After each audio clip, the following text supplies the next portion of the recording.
maxaynu baranaynaa Ethics from the Quran. cashirkeena maanta waxa uu ku saabsan yahay hadalka ma taqaanaan waxa laga wado hadalka Ha. maxaa laga wadaa Speaking.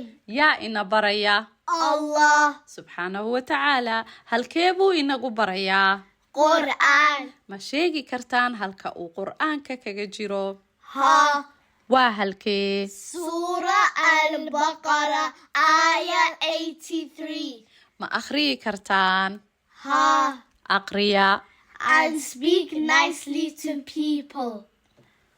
maasha allah allah subxaanahu wa tacaala waxa uu qur'aanka inoogu sheegay waquuluu linnaasi xusnaa oo kula hadla dadka hadallo san